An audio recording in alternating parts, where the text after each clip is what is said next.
Welcome to The Explainer. We're about to cram centuries of history into just a few minutes, all to answer one big question. How did a handful of colonies, really on the edge of the known world, turn into the most powerful nation on Earth? Yeah, that's the question, right? This entire explainer is designed to tackle that. We're going to trace the whole journey, from revolution and civil war, through global conflicts and amazing innovation, hitting all the key moments that really forged this superpower. All right, let's jump right in. We've got our roadmap. We'll start before America was America, then hit the revolution, the massive expansion and division, its emergence as a world power, and finally land in the modern American century. So to really get America, you've got to rewind way back. I mean, long before any European ships even showed up, this continent was already teeming with life, home to all sorts of incredibly sophisticated societies.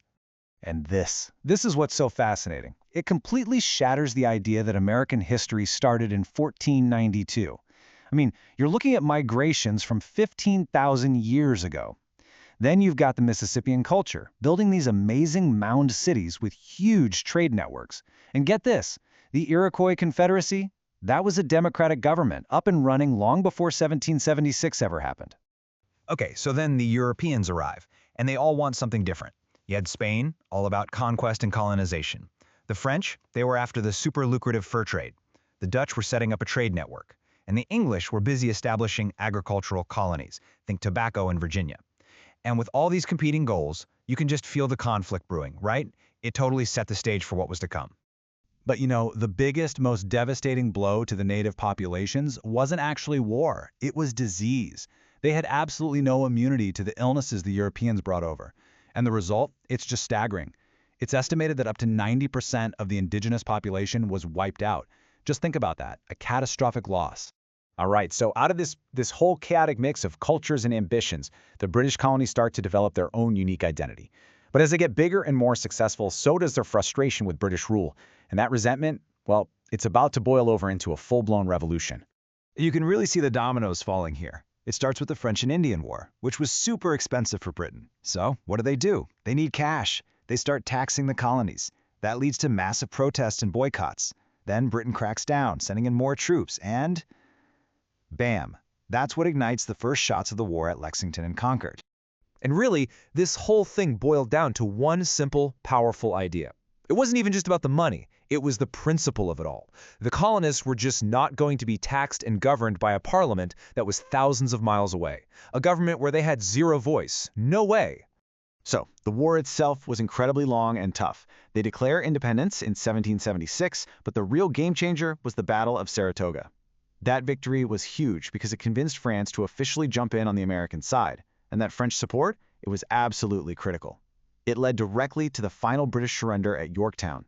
And it's from the ashes of that war that the U.S. Constitution gets drafted, a brand new blueprint for a new kind of nation. But this new nation wasn't about to sit still. It started growing at an unbelievable pace, just pushing west, west, west.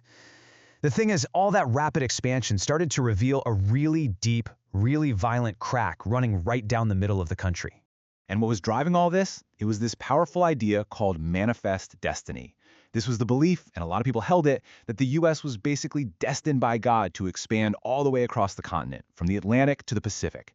And this idea was the justification for everything. Huge land grabs, the Mexican-American War, and it all came at a massive human cost. And as the country got bigger, that deep crack I mentioned, it was all about slavery. You basically had two completely different Americas taking shape. In the North, an industrial economy based on factories and free labor. But in the South, you had an agrarian economy, one whose entire way of life was built on the brutal institution of slavery. It was clear these two systems just could not exist in the same country. And eventually, that tension just exploded into the Civil War, the deadliest war in all of American history. And this was a brutal modern war. The huge turning point was the Union victory at Gettysburg in 1863, which happened the same year Lincoln issued the Emancipation Proclamation. In the end, the Union won and slavery was abolished, but my God, the price was horrific. The nation was shattered and its president, Lincoln, was assassinated. Okay, so as the country starts to heal and really lean into industrialization, it's pretty much keeping to itself, isolated from the rest of the world. But then the 20th century hits, and two absolutely devastating world wars are about to drag the United States right onto the global stage and change everything forever. First up, World War I. The U.S. really tried to stay out of it, to stay neutral. But by 1917, it was impossible, and they were pulled into the fight. The arrival of all those fresh American troops really did help tip the scales for the Allies, but the cost was just immense. Over 100,000 American soldiers lost their lives. And then, barely 2 decades later, it happens all over again, but bigger. The surprise attack on Pearl Harbor throws the U.S. headfirst into World War II. And this time, the entire nation mobilized on a scale nobody had ever seen. They're fighting in Europe, they're fighting in the Pacific. This war claimed over 400,000 American lives and ended, of course, with the world's first and only use of the atomic bomb. You'd think the end of that war would bring peace, right? Nope. Instead, it kicked off a totally new kind of conflict, the Cold War. Suddenly, the entire world was split into two armed camps. On one side, you have the U.S. leading the Western democracies. On the other, the Soviet Union and its communist bloc. And this wasn't a shooting war, it was a decades-long standoff, an ideological and military stare-down that literally put the entire planet on the brink of annihilation. So this whole post-war period is just full of these crazy contrasts. On the one hand, you've got this intense global chess match against the Soviet Union. But at the exact same time, there's this powerful, absolutely transformative fight for justice happening right at home. And here's the thing.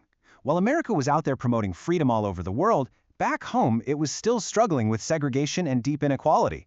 That's where the civil rights movement comes in. Led by incredible people like Martin Luther King Jr., they used nonviolent protest to force the country to look in the mirror and finally live up to those words it was founded on: liberty and justice for all. I mean, look at the highs and lows of this era. You have these unbelievable triumphs, winning the space race, landing a man on the moon, the Cold War ending not with a bang, but with the fall of the Berlin Wall. But then you also have these profound, soul-crushing tragedies, like the 9/11 terror attacks, which just completely changed the game, reshaping America and its place in the world overnight. Which brings us pretty much to today. There's no question the United States is the world's leading power.